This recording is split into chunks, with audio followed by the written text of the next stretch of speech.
मित्रों, कल हम लोग एकात्म मानववाद की चर्चा लोक सुमंगल संवाद में किए और यही चर्चा निरंतर आगे बढ़ेगी।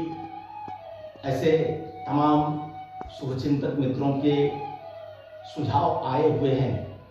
इसमें रुद्रपुर से डॉक्टर हरनाम सिंह जी ने कहा है कि एकात्म मानववाद के केंद्र बिंदु में क्या है। डॉक्टर साहब, एकात्म मानववाद का सिद्धांत मानवता के लिए, पूरी सृष्टि के लिए है। लेकिन इस पूरी सृष्टि में जब हम मानवता की चर्चा करते हैं, व्यवस्था की चर्चा करते हैं, तो उसके केंद्र बिंदु में कहीं ना कहीं मानव है, व्यक्ति है। आज हम व्यक्ति के बारे में चर्चा करेंगे। सामान्यतया कहा जाता है कि मनुष्य एक सामाजिक प्राणी है, और सामाजिक प्राणी की जब हम चर्चा करते हैं तो हम कहते हैं कि ईश्वर या प्रकृति ने मनुष्य को एक अनुपम कृति के रूप में बनाया है। आहार, निद्रा, भय, मैथुन, यह तो सभी जीवों में है, सभी प्राणियों में है। लेकिन उसको अतिरिक्त एक सोचने समझने, आध्यात्मिकता और धर्म को पालन करने की विशेष शक्ति दिया है, उसके लिए विवेक दिया है, ज्ञान दिया है, बुद्धि दिया है। इस तरह से पंडित दीनदयाल उपाध्याय भी कहते थे कि यह जो शरीर है, यह व्यक्ति है, इसमें शरीर, मन, बुद्धि, आत्मा, चित्त सभी है। ऐसे 5 बिंदुओं को मिलाकर के उन्होंने शरीर में व्यक्ति की संकल्पना किया। तो जब हम शरीर, मन, बुद्धि, आत्मा, चित्त की बात करते हैं तो बाकी से ऐसा नहीं है कि अन्य जीवों में भगवान ने सोचने समझने की, सामाजिकता की क्षमता नहीं दिया है। यानी हम रामायण अभी देख रहे थे तो उसमें भगवान राम के साथ काम करने वाले, ऐसे लड़ने वाले मानवी सेना के लोग थे। उनकी बुद्धिमत्ता की कितनी चर्चा रहती है। आप देखिए, आप पक्षियों में देखिए तो कौवा है, एक कौवे पर कोई आक्रमण करता है तो बाकी कितने कौवे जुट जाते हैं। चींटियों का जीवन, सामाजिकता का देखिए, बंदरों का देखिए, और उनमें सोचने समझने की भी क्षमता भगवान ने दिया है, ऐसा नहीं है कि नहीं दिया है। फिर भी हम सभी प्राणियों में श्रेष्ठ माने जाते हैं। यानी हमें भगवान ने अतिरिक्त विवेक दिया है, बुद्धि दिया है, ज्ञान दिया है, और उसके आधार पर निर्चीर कारक विवेक से हम धर्म का पालन करते हैं। आध्यात्मिकता के आधार पर सृष्टि को चलाने की हमारी संकल्पना है, परहित की बात हम करते हैं, धर्म यानी कर्मकांड की बात नहीं। इस नाते से व्यक्ति की जब बात होती है तो व्यक्ति जिस प्रकार से समाज जीवन में हम जब देखते हैं तो व्यक्ति के अंदर तमाम प्रकार के गुण और दोष, कहते हैं ना कि व्यक्ति नर से नारायण बन सकता है। विद्वान लोग कहते हैं कि नर से नारायण बन सकता है। लेकिन आप इस बात को जरा आगे बढ़ा करके देखिए तो व्यक्ति देव भी बन सकता है, दानव भी बन सकता है, व्यक्ति नारायण भी बन सकता है।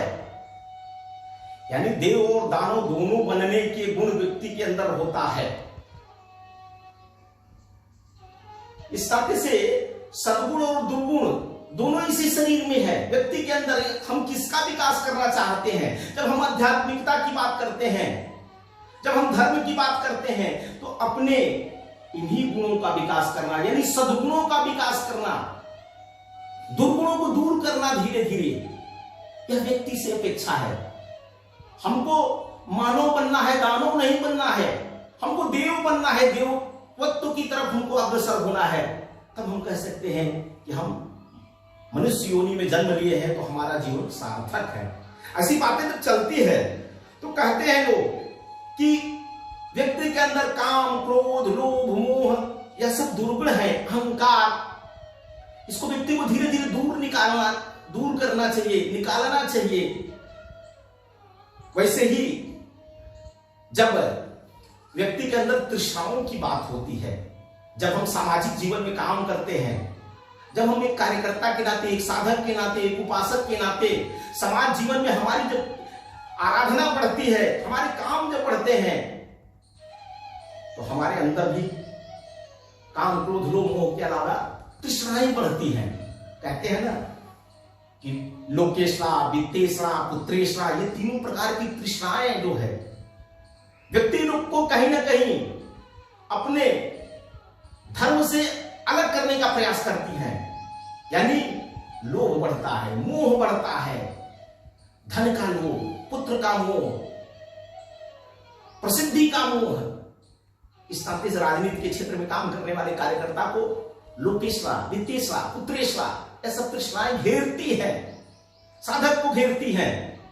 इस नाते से व्यक्ति खुद में भी अपनी साधना कितने प्रकार की करनी है, खुद की साधना यानी व्यष्टि की साधना और समष्टि की साधना, यह हमारी परिपूर्ण हो। इस नाते से हमको निरंतर प्रयत्न करने चाहिए। हमारे अंदर सद्गुण कैसे आवे?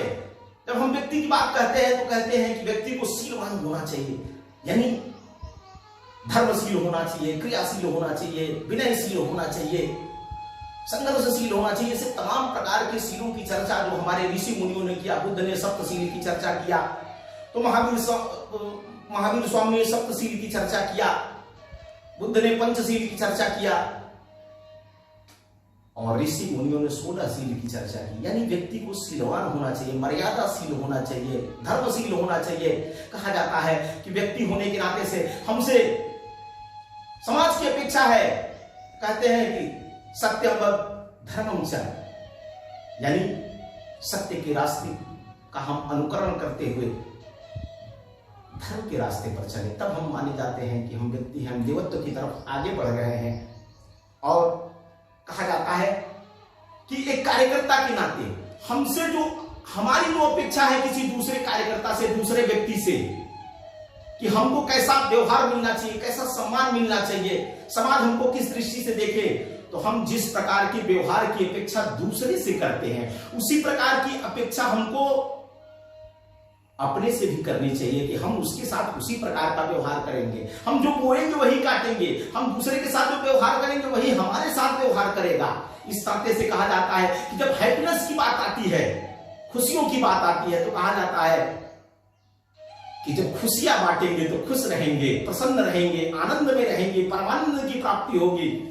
इस नाते से एक राजनीतिक कार्यकर्ता होने के नाते, एक सामाजिक कार्यकर्ता होने के नाते से जब एक आत्ममानववादी के परिदृश्य में हम व्यक्ति को देखते हैं, तो वो समाज को एक नई दिशा देने वाला, सामाजिक परिवर्तन करने वाला वह व्यक्ति है। उसको अपने से साधना शुरू करनी पड़ती है। प्रथम पुरुषी विचार यहां काम करता है। हम बदलेंगे, युग बदलेगा। हम बदलेंगे, समाज बदलेगा, राष्ट्र बदलेगा, विश्व बदलेगा। यानी हमारे कर्मों से किसी समाज के व्यक्ति को, परिवार के व्यक्ति को, राष्ट्र के व्यक्ति को, विश्व के व्यक्ति को, सृष्टि को कहीं भी कष्ट ना हो, सब सुखी संपन्न रहे, उसके लिए हमारे यह निरंतर प्रयत्न करने का मतलब है एक आत्ममानववाद की साधना करना। और इस साधना के बारे में